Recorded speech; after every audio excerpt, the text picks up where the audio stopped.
Answer!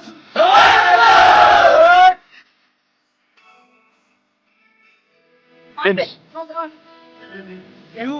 You have reached the second level of your height. Please pause. Put the arrow. Let's go!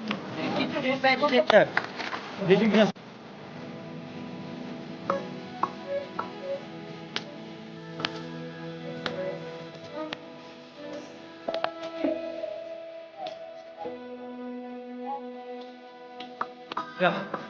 Go.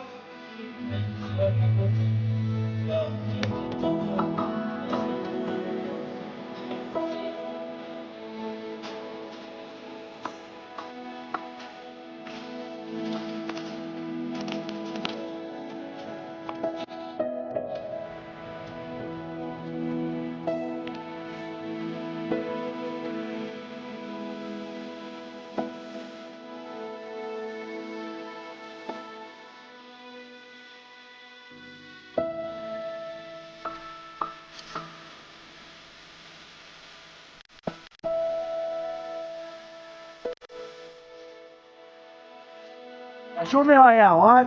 Not a line to show me.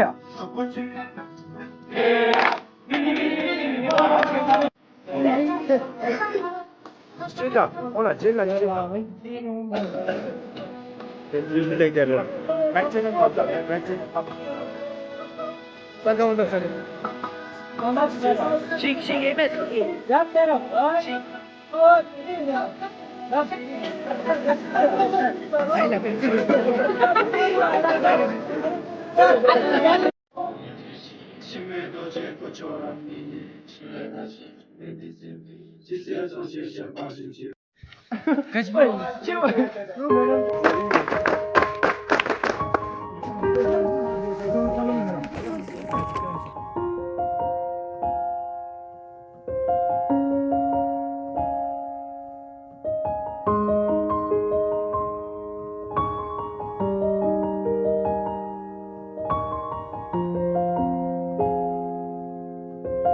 Josh Yuga Slapolu, Yula Simi Joshitani, Josh Yuga!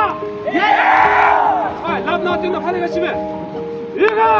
Yeah! Josh Yuga! Yeah! Tamara Nim Garsh,